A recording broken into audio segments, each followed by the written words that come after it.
with that, it's Monday again, and we are here live with a new episode of Coffee and Camps. For the last 5 weeks now, we've been looking into different camps to take a sneak peek behind the scenes to understand more of what the camps are offering, what age groups, what you can expect as a parent.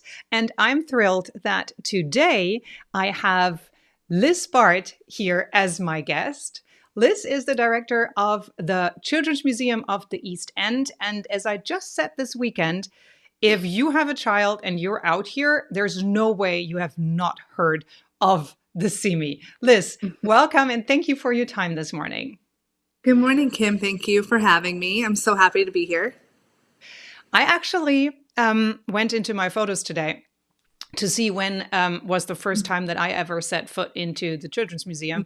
And it so happens that it was in May 2017 when my oldest son was literally like 6 weeks old. So I feel the CMEE really is a staple for parents out here. So let's start a little bit with with an introduction of the CMEE for the rare people who might have not heard about it. Like, what is CMEE? What's the idea? What's the whole concept behind it? Sure. That's a great question because I think even if you come to the museum every day, see me every day, you might not know how it started or that it's a nonprofit. So I'm happy to share. But the museum started 20 years ago. Or longer than that, actually. It was founded by a group of moms who had young children and felt that there were a lack of things for children and families to do on the East End.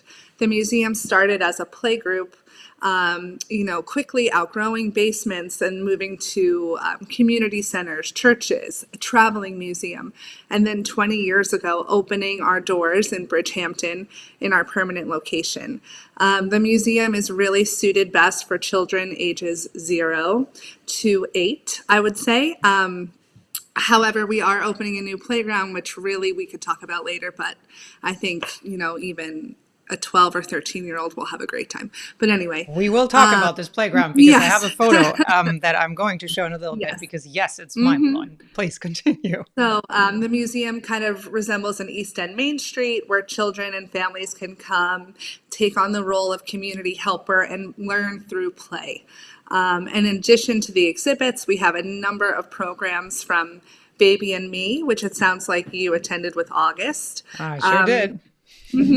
All the way now to our summer camps, which are here to talk about today. Absolutely. So let's take a look at the website. Here it is. We just saw like a quick glimpse at the new playground.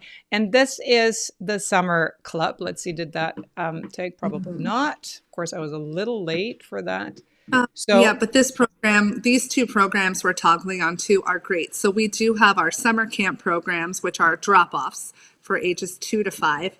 But if you're not quite ready for the drop-off, there's also like the Caregiver and Me programs, which include the cooking and the art. So really something for everybody. So tell me a little bit more about the kids club. Like what? And if I look here, it says 3.5 to 5 years old. That's for the older kids, and then there's 2 to 3. So how does a day look like for the younger kids? What does a day look like for the older kids? So both camps are very special. They run from July 1st through August 22nd. So that's 8 weeks.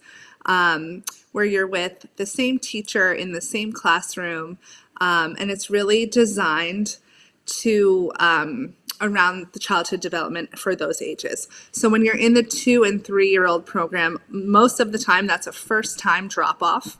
So a little bit tough for the kids, but often it's like super tough for the parents. Oh my God, we've all been there. Yeah. So it is a gentle drop-off program where for the first week we serve coffee and we have some reading materials in the lobby. And if parents or, child care providers want to wait in the lobby to see if their kid is crying for, more than 10 minutes, you're right outside the hall there. So each program has music, cooking, sensory play, and everybody has access to the museum as a private group. So each day we drop off in the indoor gym, which is, a fan favorite. So it's a little easier to separate in that room. The kids start their day playing in there, and then once everyone arrives, they move into their classroom and they start the day. We do a lot of messy play, a lot of painting, Yeah. gardening, cooking. We have a music teacher push in, sometimes ceramics. And I think what's the most special is that our staff really make an effort to bond with the child and the parent. So we're often exchanging cell phone numbers and texting you photos. But really, each kid really becomes part of the museum and is with us for many years. Well, and I really feel, the a lot of camps start later, right? They start at 3, 4, 5. So I think, yes, at this age group, it's a lot of it is teaching the parents how to do it. Yeah, So I think it's great that this is being offered. So also it says here it's led by both English and Spanish speaking. So sure. Yeah. tell me a little bit about that, please. Yeah, that's a great question. Thank you. Yes, so you're right. It is. It's most of the time the camper in this program is starting school in September. So we're really gearing towards preparing the child for a school drop off, separation. And this year we do have an educator who is Spanish speaking. So, rest assured that separation and the introduction to the program will be in English. But we'll have Spanish enrichment through music and storytelling and crafts and play. So really natural early exposure to Spanish language.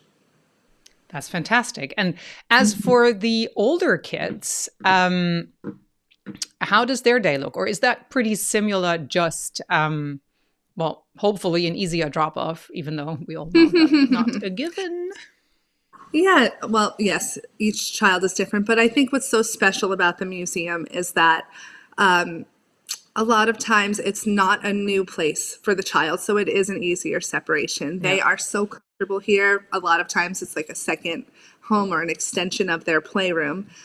So it's like very unique that you get to be dropped off and attend camp. So our Summer Kids Club is led by Miss Sarah and Miss Kira, which are kind of like our CME dream team that a lot of kids, just like my daughter included, just love them both. And then this program too, very similar in that there's a lot of sensory play, water play, and specials that are brought in, but it's a little bit of a longer day. So they do have snack and lunch as well. So lunch is being provided by the CME, or do I bring lunch? Yeah, we ask that everybody packs a lunchbox. Yeah, there's always the fun part. Yeah, That's but they true. do. They actually do cook a lot. So there's, no one ever goes That's hungry cool. at CME. No, that's a very good point. Yes. So, if you look at how your camp has evolved over the last years, what do you think stands out most?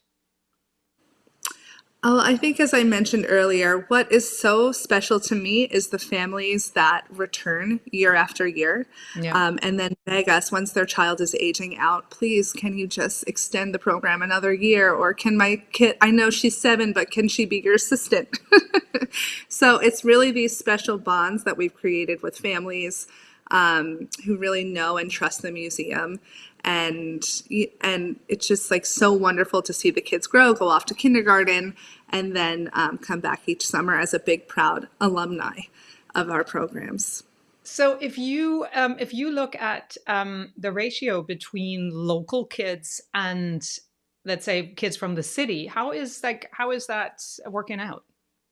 It's a good mix. We do have a lot of what's also unique about our camp is that there is a drop in option, which is not as popular in other camps.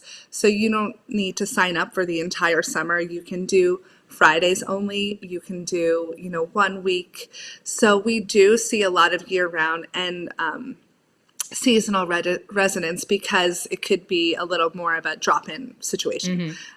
So it's a mix for sure. Yeah.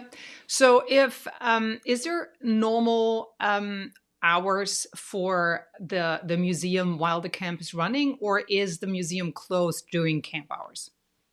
The museum is open to the public during camp hours. The kids have their own classroom, which the public does not have access to, and our campers are using the museum before we are open to the public. Oh, that's convenient.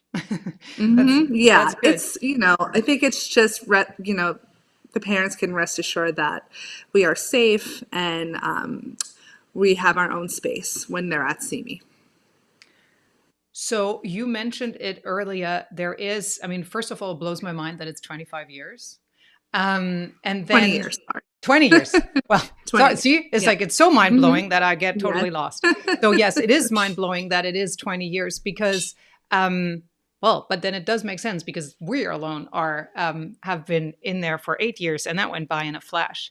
It So, does. but now you're doing some major innovations. And I mean, over the years, you've always been improving and upgrading and all of that. But now let's take a look at this because, yes, my 8-year-old usually tells me he's too old for the Children's Museum now. Mini golf is an exception he makes. But when he saw this photo, he was like, let's go there. So tell me a little bit about like, why, how, what is going to happen here, and when will it be accessible? Sure. So I'm so glad to hear that August is excited about the playground. And I have to say, these photos are wonderful, but in real life, I mean, the playground is totally amazing. So, as you mentioned, the museum is celebrating its 20th anniversary. We are very lucky that our exhibits have really stood the test of time indoors, and that, like you said, our audience is continually aging out and new kids are always coming in, so we don't, have to, things have really stayed in great shape inside. But our backyard was kind of like a blank canvas. We once upon a time had like a residential swing set, but really nothing permanent or really as exciting or inviting as the exhibits. So as part of our anniversary, we embarked on a campaign fundraising for this playground and are so excited to welcome the public at the end of June. So looking towards like the last week of June, early July, for this to open to the public. Over 4,000 square feet of play space. And like you said, a lot of times our kids are aging out of the exhibits at age 8, but have a younger sibling. So I think this playground hopefully will extend really the time that a child can really enjoy the museum and find it exciting and challenging and find some areas to grow and develop on this playground, because it is challenging. Yeah, of course it is. But I mean, if I look at this, like, how do you even plan a playground? I mean, it's just like, Well, how that's do you so hit true. all Yes, these? Yeah. I think playgrounds are especially personal. There's always something that's people look for on a playground, whether that's monkey bars or a slide or swings. But this playground kind of has it all. So we have monkey bars, there's swings and slide. The museum hasn't had swings before, so this is new. There's a ton of seating for grown-ups and grandparents to sit and watch their child play. But I think what's great is that it's really in 2 zones. So one area specific for ages, recommended to ages 2 to 5, and then another area targeted for kids 5 to 12. So That makes sense. those areas. Yeah, and then you could kind of hang out in the middle and watch your kid in both areas. Yeah, exactly. No, that is awesome. So end of June, early July, we'll get to see this. I'm super excited for that, really, because yes, a good playground can be a lifesaver, as every parent on the planet will agree upon. So what else? What's next? Because if I go onto the website for the CME, there's a million different events. So can you also tell me what's coming up? Because again, as you said, you're such a big part of the community that I think while we're at it, we might as well take a look at all the events coming up this summer. For sure. Thank you. So the museum, like I say now, especially I have a 3-year-old, so I can attest that the museum is a one-stop shop. You can come for summer camp, you can come for family events, you can come for shows and performances. But we're very excited to celebrate our 15th annual family fair this summer on July 19th, which is the museum's largest annual fundraiser. And that kind of enables us to make things like pizza and pajama night or our food pantry or camp scholarships happen all year long.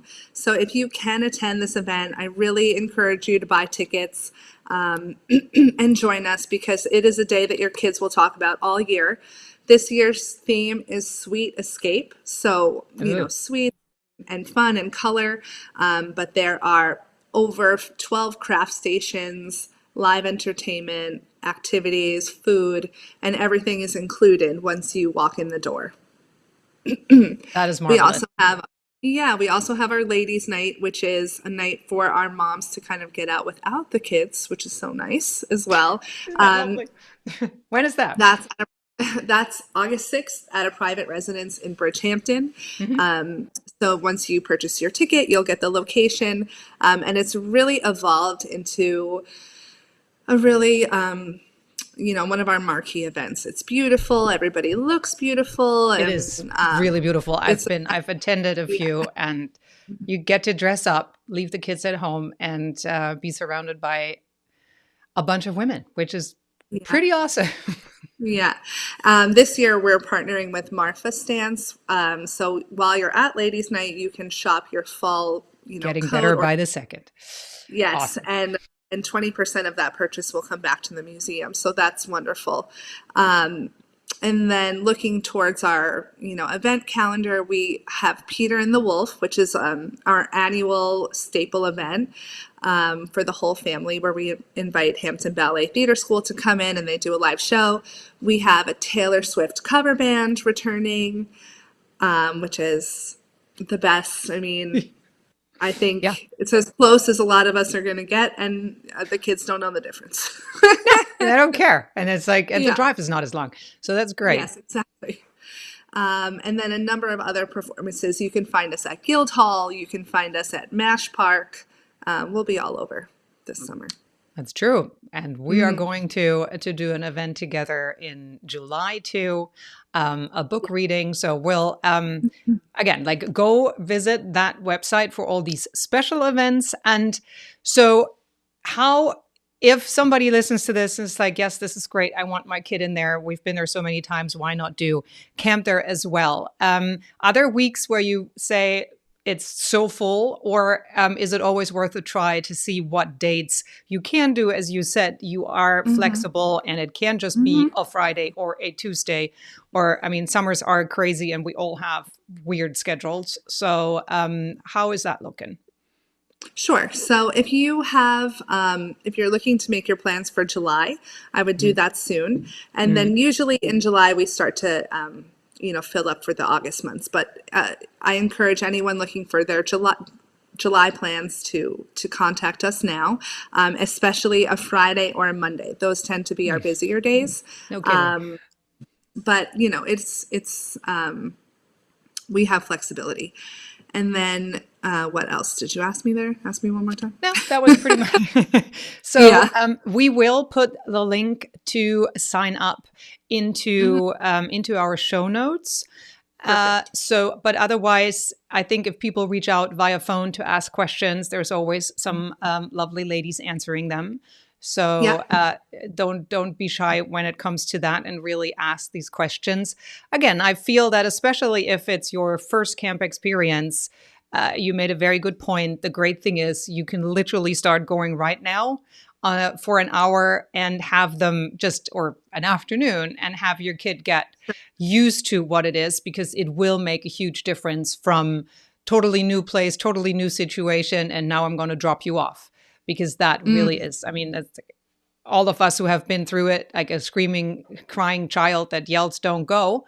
Yeah, the Yeah. easier this can get, the better. And Kim, I will say actually, we've added in, because that oftentimes that is the case. There is, if you register now, you'll get an invitation. We have a special pizza and pajama night on June 20th. Awesome. Where we invite all campers to come meet their camp counselor, see their classroom, and meet the other kids and parents in the program. So if you can sign up ahead of June 20th, you will get to join this event and kind of get a head start on that drop off. So that's smart.